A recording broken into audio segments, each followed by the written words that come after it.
So we're here at 1098 Southeast Tamango. We just finished the inspections, and this is Steve with Apex. Hey Marina. So you were just on the phone, but we're going to go ahead and do this quick video. I want to go over a couple things that I came across during the inspection. Let's go ahead and talk about the things that I'm going to recommend that you have some further evaluation on first.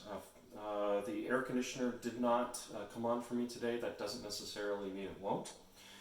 Some of them have a sensor that will not allow the machine to be turned on under a certain temperature. We may have that today. But nonetheless, in the report, I'm going to recommend that the seller demonstrate that the AC operates. If it operates and you and Adolfo are satisfied, that's great.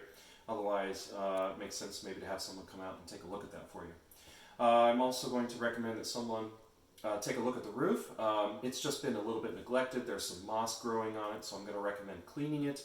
And when a roofer is up there cleaning it, I'm just going to recommend that they just take a closer look at it and give you a second opinion on it.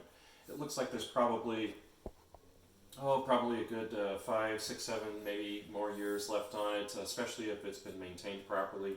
But I would really like to get that information directly from a roofer. There are a few things around the home that I'm going to put in the inspection report, pretty minor items.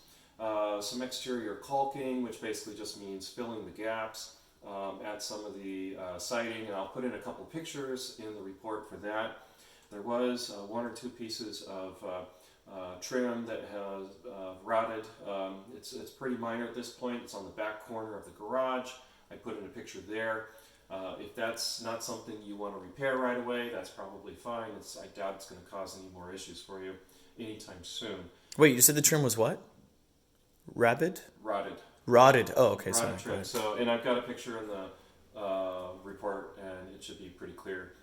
And that's on the back side of the garage. So it's not evidence of mold in any way? It's not, you don't think it'll get worse? No, it's actually really common for this vintage, for homes that were built between maybe 95 to 2005, for some of the trim to just be poor quality.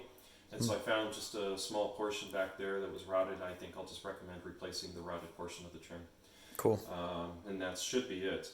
The sliding door on the side of the house, it's difficult to operate, and it's also missing the lock, so I'll recommend that be repaired. Adolfo pointed out this little bit of powdery residue down here. It looks like there's a couple of areas around the outside of the home where I found that. It looks like some kind of expanding foam sealant. You know what? I would recommend asking the seller what it is. Yeah. I will bet money that it's probably just some sealant that they bought at Home Depot, and it's probably just not the right stuff for what they put here. Yeah. There were a couple other things that were kind of brought up. My understanding is you're a first-time home buyer, so congratulations on that. Since you are a first-time home buyer, you're going to get some of this documentation in the email I'm going to send you, but nonetheless, home inspectors, we look at a lot of different things. We look at safety items, we look at serviceability items, we look at the condition of the home.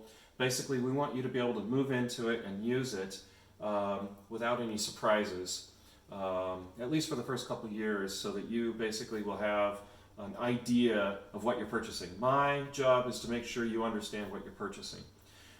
With that being said, there are a few things we don't inspect. We don't inspect the washer and dryer. We don't inspect the sprinkler system. We don't inspect, technically we don't inspect for environmental concerns.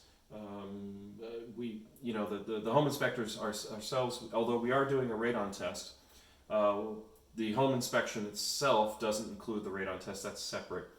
I know that there was a concern with cyanide, and yes, some of the pressure-treated exterior grade lumber was treated with some of that stuff, and my understanding is up until the early 2000s or so.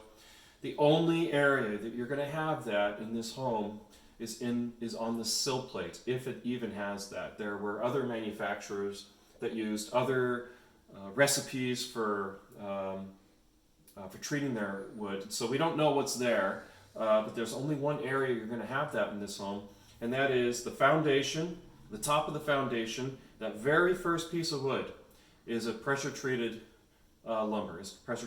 That may have it. That's the only area I can imagine in this home where you would have any of that. That's not accessible from the interior of the home. It's only accessible from in the crawl space underneath the home. So hopefully that gives you an idea of where you may find that. On the exterior of the home, I'm not sure. There could be some pressure treated stuff out there. I didn't really see any, but maybe the fencing and stuff. We don't specifically look for mold or termites or fungus, but the thing is, we do. We just don't, we're not required to report on it. But if I see it, it goes in the report. This home was very clean. I didn't see anything in the attic space. Nice and clean up there, well ventilated. The crawl space looked good. I don't have any specific concerns regarding mold or mildew or any funguses. The dry rot on the trim outside is localized to the trim only, and I imagine just replacing the trim would be all you'd need to do there. Other than that, the home inspected very well. Everything seems to work. Windows, doors, electrical system, plumbing system all seems to work. Furnace is up to snuff. We'll recommend the replacement of the filter on the furnace. That's about it. And of course, we're going to recommend further evaluation on the air conditioner. Water heater seems to work fine. Really nothing out of the ordinary other than the few items that I pointed out. With that being said, I'm going to send you a report. As soon as our office receives payment, you can send that in you can call the office with a credit card. And as soon as Adolfo gets us a copy of the signed agreement, we can issue that report. If you have any questions, anything after that, feel free to contact me. The easiest way to reach me is just to send me an email. You're welcome to call the office, but then usually they have to let me know that you called. But if you send me an email, I'll get it right away. Adolfo also knows how to reach me, so if you have something that comes up, please let me know. Other than that, best of luck with your home, and thank you very much. I did want to mention too, so these floors are just before Pergo, like I had mentioned. So we are in a situation where if they get wet and stay wet for a longer period of time, they will swell. There's just a few areas where there's a little bit of swelling happening, but overall, like he mentioned, they've been maintained really, really well, and so there really isn't a whole lot of that. You are going to be capable of taking out this part of the kitchen, like we had talked about, and opening it up so that it's a little bit more wide here. Unfortunately, it sounds like you're not going to be able to do the other random idea that I had to kind of tear out all of this. Sounds like it's very likely that this is a supporting beam of some sort going up the center of the house. Am I right about that? I think so. Most of these homes don't have a lot of extra, meaning, at least for the first floor, most of the walls that you find are there for a reason. There may be some that you can fudge, but more than likely, a lot of this stuff will have to stay put. Yeah. So this opening up to maybe a floating island kind of thing, for sure. The pantry sounds like it may have to stay. I could request a blueprint from the HOA. They may or may not have it. It's been built recently enough for it to be possible. And we can check that out and see, if there's any fudging room, but likely not. I also wanted to ask real quick if you wanted me to request that the sellers remove this little gate here, the little dog gate, or if you're going to be using that. Signing off. Bye.